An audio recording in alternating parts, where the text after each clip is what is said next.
மதுரை சித்திரை திருவிழா 4ஆம் நாள் நிகழ்ச்சி கோலாகலமாக நடைபெற்று வருகிறது. திருவிழாவின் 4ஆம் நாள் நிகழ்ச்சியில் ஏராளமான பக்தர்கள் கலந்து கொண்டு சுவாமி தரிசனம் செய்து வருகிறார்கள். கூடுதல் விவரங்களை செய்தியாளர் சிவகுமார் வழங்கிட கேட்கலாம். சிவகுமார், வணக்கம். மதுரை சித்திரை திருவிழா 4ஆம் நாள் நிகழ்ச்சி கோலாகலமாக நடைபெற்று வருகிறது. இது குறித்தான முழு விவரங்கள் சிவகுமார். உலக புகழ்பெற்ற மதுரை சித்திரை திருவிழாவில் 4ஆம் நாள் நிகழ்ச்சியாக பாண்டிய மன்னர்களோட படைத்தளபதிகளாக விளங்கிய வில்லாபுரம் தானப்பிள்ளை, அழகப்ப பிள்ளை ஆகியோருக்கு பாத்தியப்பட்ட பாவக்காய் மண்டபத்தில் எழுந்தருள் நிகழ்ச்சி தற்போது நடைபெற்றிருக்குதுங்க. நெல்லை மதுரை மாநகரின் சுற்றுப்புற பகுதியிலிருந்து ஆயிரக்கணக்கான பக்தர்கள் சாமி தரிசனம் செஞ்சுட்டு இருக்கிறாங்க. மதுரை சித்திரை திருவிழாவினை முன்னிட்டு மதுரை மீனாட்சி சுந்தரேஸ்வரர் கோயிலில் 12 நாள் சித்திரை திருவிழா நடைபெறுவது வழக்கம்.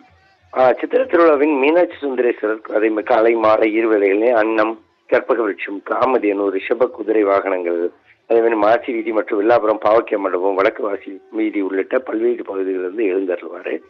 சித்திரை 4ஆம் நாள் திருவிழாவாக வில்லாபுரம் பாவக்காய் மண்டபத்தில் மீனாட்சி சுந்தரேஸ்வரர் எழுந்தருள் நிகழ்ச்சி நடைபெறுது.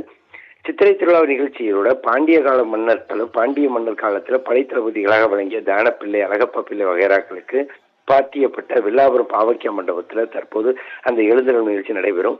இதனைத் தொடர்ந்து மீனாட்சி சுந்தரேஸ்வரர் திருக்கோயில் தரப்புல, நிர்வாகம் தரப்புல தானப்பிள்ளை அழகப்ப பிள்ளை வாரிசுகளுக்கு பரிகட்ட வங்கட்டு நிகழ்ச்சி இனிமேல் நடைபெற இருக்குது. காலை மீனாட்சி அம்மன் கோயிலிருந்து புறப்பட்டு தெற்கு மாசி வீதி வழியாக வில்லாபுரம் பாவக்கிய மண்டபத்தில் எழுந்தருளும் நிகழ்ச்சி நடைபெறும். மாலை தங்கப்பள்ளக்கில் மீனாட்சி சுந்தரேஸ்வரர் தெற்கு மாசி வீதி, மேல மாசி வீதி, வடக்கு மாசி வீதி வழியாக திருக்கோயிலில் சென்றடையுங்க. இந்த நிகழ்ச்சியில வில்லாபுரம், அவனியாபுரம், சிந்தாமணி, சாமநத்தம், கீரைத்துறை, பனையூர் உள்ளிட்ட சுற்றுப்புறங்களில் இருந்து ஆயிரக்கணக்கான பக்தர்கள் சாமி தரிசனம் தற்போது செஞ்சுட்டு இருக்கிறாங்க.